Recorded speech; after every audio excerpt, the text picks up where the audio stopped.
ko ko Jennings ki free dental checkup and or minor dental treatment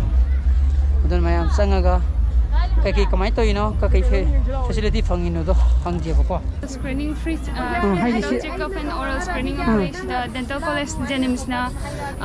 Sangai festival 2022 sida koina stall ama hangjari ko sida hoi government college ne ko firstly government college ne Jennings se dubo koi patient mostly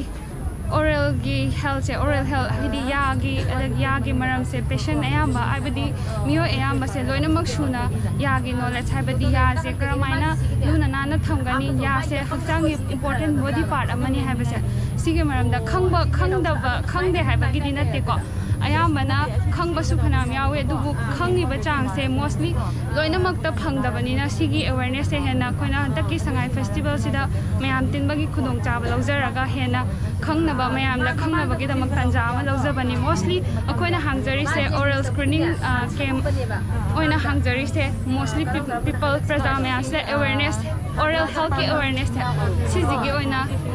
maru oina sigi damak ta hangjabane bako aduga koina sigi camp sida phangjari se haidi free checkup health oral health ki checkup ama free da phangbirani ko mayam oina aduga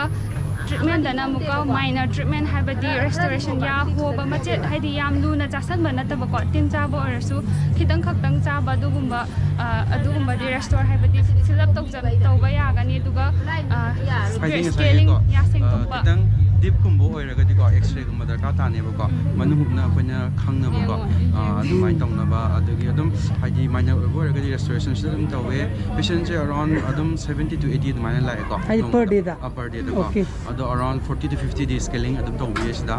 adugi restoration se 20 to 30 sman adum tawe aduga mostly oral screening sima pora free ni ko se toisa adum hana awareness khabi ba hai tare ko angang sing do su parents ta su sumai laire checkup se khara tuna adum lakbiro janim sa adumai haraga oral screening sima pora free ne aduga sta tawba ya ba macha ko adum gum badis adum doin tawe restoration tawe extraction mobility la ga angang gi ya hokolakpa satpa ki ba khotpa adumai laiba ko sida adum phajana themba khotpa tawraga sato e adugumba adagi restoration tawe adumaina tawbangam ba khara sida di ko phajana mafam se set up tawra leiba na tamina akoina ngamba chang dadi sida adumaina tawe mayam da su awareness hengana ba ko adum thengne sida angang kai chatpa da ko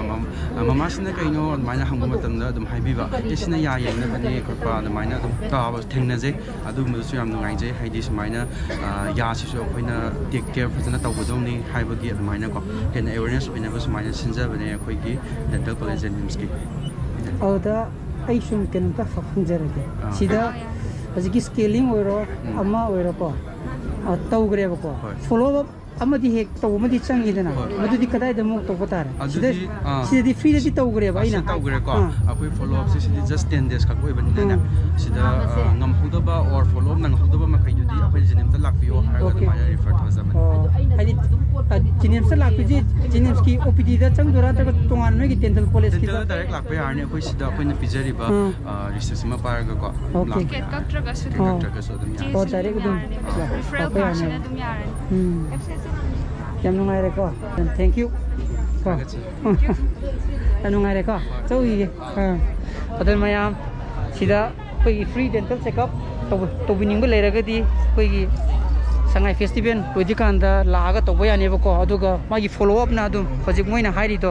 Jennings natraga moi gi dum chapa ya ne ko